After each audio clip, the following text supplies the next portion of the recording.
Hey guys, it's Cloudy. How are you all? Today we're going to be talking about my final thoughts on the Dr. Slump K-drama series.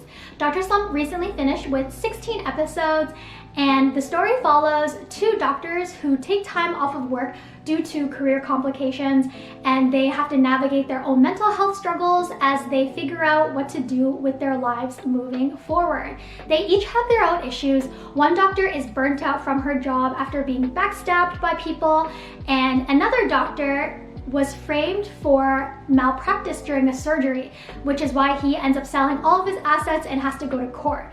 Both of these storylines weave together when they reunite after many years and start to fall in love again. Our female main character, Nam Han-er, was always really closed off from the world. She was very isolated due to her studying life and also her work life. So when she stops work indefinitely, she has to re-explore and rediscover all the activities and moments and relationships in life that give it all of its flavor and excitement. I think her world has been so monotone and gray and black and white for so long that she's forgotten how to have fun. So when she meets our male protagonist, Yeo Jung-woo, she's able to rediscover that childish side of her that forgot what play was like. For Yeo Jung-woo, he got lucky early and his career peaked quite early. He experiences a lot of popularity, but because of that, his life and his social circle is filled with a lot of fake people. When he actually runs into trouble, he realizes that people leave him pretty quickly because there's no more advantage to gain from being near him. And when he meets Han-er, he realizes that she's one of the rare people by his side that's gonna stick with him, whether he's going through good times or bad times, popular times or horrible times. Our side characters are also going through slumps of their own. Han-er's younger brother, Pada, has never been able to find a job. He feels really lost in life, and most of the time he's just sort of like a comedic character.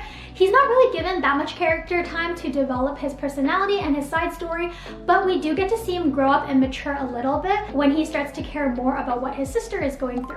Han-er's best friend, Lee Hong-nan, is also going through her own struggle as a single mom. She's a doctor at a clinic and has a pretty busy regular schedule, so her son lives with family members in a different town. She has to balance her work life with her personal life and also her family life, taking care of her son. She ends up meeting Bin Dae-young, who is Yeo Jung-woo's old doctor, colleague, and friend. They are kindred spirits in a way because Dae-young is a single dad with a teenage daughter, so he also has his fair share of struggles. I really wish that the show gave more time and energy to that side of the plot. We need so much representation for other kinds of family dynamics and realistic single parent lives, which really doesn't get enough attention at all when it comes to film and media. Years ago, we would have never seen a K-drama fixated on so much mental health and self-growth struggle. I think it's a real testament to how progressive the drama world has become, since we're seeing more of these issues of depression and PTSD highlighted in an everyday life scenario with our main characters. I really like how they didn't portray the relationship as being codependent. A lot of times when K-drama characters fall in love with each other, just because they're in love, they immediately think that all of their problems are solved. But Dr. Slump is not like that at all. And most of the time, the characters are going through their own struggles separately. And even when they come together, even though they're experiencing so much sadness and stress in their personal lives, they come together in a sort of safe and comfortable space, and they never let the stress of the external world touch their little relationship safe bubble. And I think that's a really beautiful thing, because a lot of times in real life, when work is stressful or when family or life obligations become stressful, they can easily weasel their way into the relationship and affect your partner a lot. They sort of protect each other from the stress of their external lives. And I think that's a really realistic and also healthy way to portray love in a series. Another great aspect of the drama is that the villainous characters or antagonistic characters are not necessarily seen as malicious.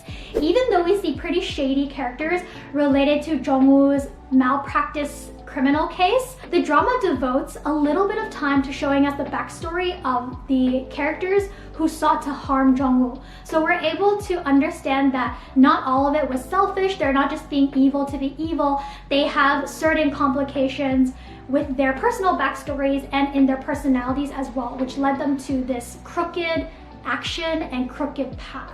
Finally, I think that if you are in a slump, if you're depressed in any way, this is a really great drama to watch. When I was watching this drama, I was in a bit of a slump as well. I was really stressed about job hunting and my long distance relationship and just other things in my life and future that I was worrying about, even though I had no control over them. And I was really able to relate to a lot of the things that the characters were struggling about throughout the story. I think that the story does a really great way of portraying all of the messages and advice that a typical therapist would give you, and seeing those practices in action, like rekindling relationships with people. Connection helps us feel less alone, helps us feel more fulfilled in life. Slowly taking time off of work to be mindful, be rested, take care of yourself. Those are aspects that often get overlooked in our fast-paced, work-driven society. And just overall, just a feel-good show about life. People living life as normal people.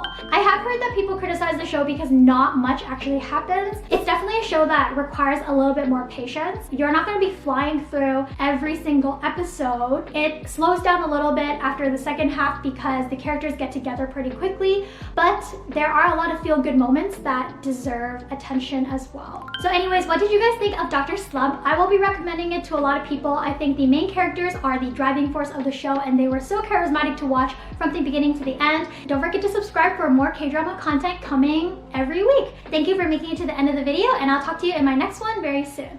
Bye!